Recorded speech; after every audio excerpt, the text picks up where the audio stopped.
Assalamualaikum warahmatullahi wabarakatuh. Jumpa lagi pada channel kami Tamrin Fatoni. Selamat datang, selamat menyaksikan. Pada kesempatan ini saya akan mengkaji bagaimana ilmu jiwa itu kita sinkronisasi dalam metode pembelajaran PAI. Kepada sahabat-sahabat semuanya, semoga ini sedikit review bisa membawa manfaat kepada semuanya. Selamat menyaksikan. Jumpa lagi pada channel saya Tamrin Fatoni.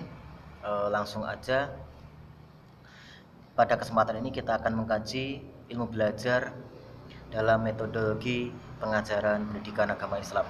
Bagaimana ilmu belajar itu bisa mempengaruhi dan dampaknya seperti apa, dan tujuannya, peranannya dalam metodologi pengajaran PAI. Bahwasanya ilmu jiwa ini sangat berpengaruh sekali dalam pengembangan metodologi pengajaran PAI. Langsung aja kita buka. Yang pertama, belajar. Belajar ini merupakan kegiatan yang aktif yang dilakukan antara fisik maupun psikis. Terkadang sebagian besar dari kita memahami belajar adalah aktivitas dari suatu fisik belaka. Akan tetapi akan lebih bermakna lagi dan lebih penting lagi belajar dilakukan antara fisik dengan psikis. Terlebih menurut W.S. Winkel bahwasanya belajar adalah aktivitas mental yang telah dipelajari dari kajian-kajian psikologi pendidikan, psikologi belajar, psikologi perkembangan, ini semuanya sudah dipelajari. Kemudian ketika kita membahas terkait ilmu jiwa belajar PAI, pengertiannya, ketika kita mengatakan ilmu jiwa ini adalah kajian suatu keilmuan secara luas. Sedangkan psikologi ini suatu keilmuan yang spesifik. Ilmu jiwa merupakan semua pemikiran terkait dengan pengetahuan, tanggapan, juga hayalan dan spekulasi tentang jiwa. Jadi semua isu-isu yang ada di dalamnya terkait dengan kejiwaan itu namanya ilmu jiwa. Sedangkan psikologi ini kajian-kajian yang membahas terkait dengan jiwa berbasis kaidah-kaidah ilmiah. Satu lagi, kemudian belajar kita asumsikan sebagai targetnya ada peningkatan kompetensi, peningkatan keterampilan dan sikap yang baru. Jadi mengandung 3 aspek itu: afektif, kognitif, dan psikomotorik. Lanjut, ini ya. W.S. Winkel mengatakan bahwasanya belajar ini adalah aktivitas mental. Jadi aktivitas mental ini berlangsungnya antara individu dengan lingkungan yang akan menghasilkan suatu perubahan-perubahan dalam pengetahuan, baik juga pemahaman, keterampilan, dan nilai sikap. Sama seperti tadi, pengertian belajar ada afektif, kognitif, dan psikomotorik. Sedangkan ilmu jiwa belajar ini banyak sekali kaitannya ketika kita mengatakan ilmu jiwa belajar. Nah, yang di dalamnya nanti akan ada juga psikologi belajar, juga ada teori-teori psikologi mengenai belajar dan pembelajaran, dan juga bagaimana menghadapi metode pembelajaran itu.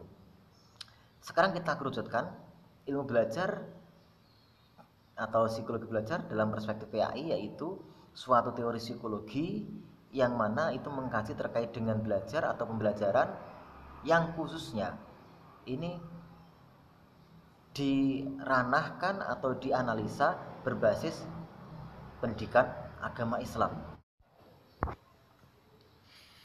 Kemudian ilmu jiwa belajar PAI ini adalah bagian dari ada psikologi pendidikan, psikologi Islam, dan psikologi belajar. Ada juga psikologi pembelajaran PAI ini, maksudnya adalah permasalahan-permasalahan dari psikologi pada bidang pendidikan. Dari bidang pendidikan tersebut bisa diterapkan ketika ada problem-problem tersebut, ya, bisa diterapkan dalam dunia pendidikan, dalam dunia pembelajaran, dan khususnya dari sudut pandang Islam. Kita bisa menerapkannya dari aspek tersebut. Tujuannya dari penerapan teori ini yaitu adanya teori-teori psikologi yang banyak sekali sudah dipelajari dari kajian-kajian, ada psikologi pendidikan, psikologi perkembangan, dan lain sebagainya.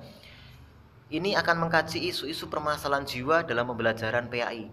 Bagaimana permasalahan-permasalahan siswa, bagaimana mengkaji problematika ketika belajar di ruangan kelas, bagaimana mengatasi ketika ada siswa yang susah mendalami suatu pelajaran.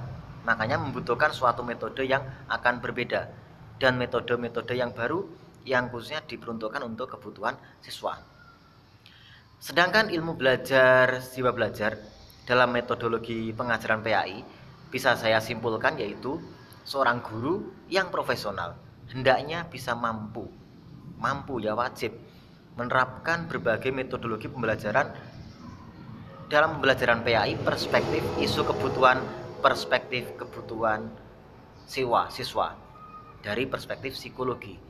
Hendaknya guru bisa menganalisa, guru bisa mengetahui apa kebutuhan siswa sebelum dia melakukan pembelajaran.